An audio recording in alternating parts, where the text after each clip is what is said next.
பூவும் ஒரு வண்டும் ஃபைட் பண்ணிக்கிறாங்க. பூ என்ன சொல்லுதுன்னா, "நான் ரொம்ப அழகா இருக்கேன் பாத்தியா? நீ கருப்பா இருக்க. என்னோட இதழ்கள்லாம் எவ்வளோ சாஃப்ட்டா இருக்கு பாத்தியா?" அப்படின்னு வண்டுகிட்ட பூ சொல்லுதுங்க. அதற்கு வண்டு சொல்லுது, "என்னதான் நீ அழகா இருந்தாலும் நான் உன் மேல உட்காரும்போது தான் நீ இன்னும் அழகா மாறுற." அப்படின்னு அந்த வண்டு சொல்லுதுங்க.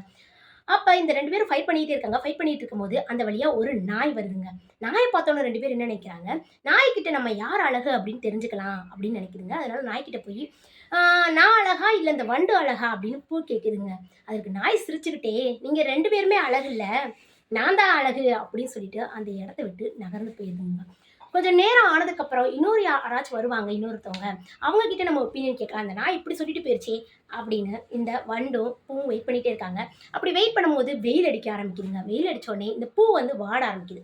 கொஞ்சம் கொஞ்சமா அப்படியே சுருங்க ஆரம்பிக்குது. வெயில் தாங்க முடியாம இந்த வண்டும் அந்த இடத்துல இருந்து பறக்க ஆரம்பிக்குதுங்க.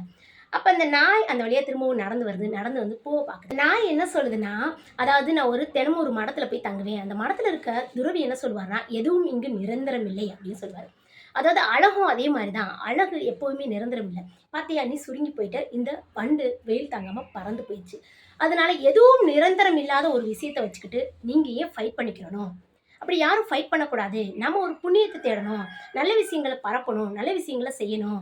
நிரந்தரம் இல்லாத ஒரு விஷயத்துக்கு ஃபைட் பண்ணக்கூடாது அப்படின்றத உங்களுக்கு புரிய வைக்கணும் அப்படின்றதுக்காக தான் அப்படி நான் சொன்னேன் அப்படின்னு அந்த டாக் வந்து எக்ஸ்பிளைன் பண்ணுதுங்க. ஆமாங்க. அந்த டாக் எப்படி அந்த ஃப்ளவருக்கும், அந்த வண்டுக்கு எக்ஸ்பிளைன் பண்ணுச்சோ, அதே மாரி எதுவுமே நிரந்தரம் இல்லங்க. இன்னைக்கு அழகா இருக்கவங்க, நாளைக்கு அழகா இருப்பாங்கன்னா, கொஸ்டின் மார்க் தான். கண்டிப்பா இருக்க மாட்டாங்க. அதனால நிரந்தரம் இல்லாத ஒரு விஷயத்துக்காக கண்டிப்பா ஃபைட் பண்ணக்கூடாது அப்படின்றத இந்த ஸ்டோரி மூலமா நாம தெரிஞ்சுக்கிட்டோங்க. இந்த ஸ்டோரி பிடிச்சிருந்தா லைக் பண்ணுங்க, ஷேர் பண்ணுங்க, சப்ஸ்கிரைப் பண்ணுங்க.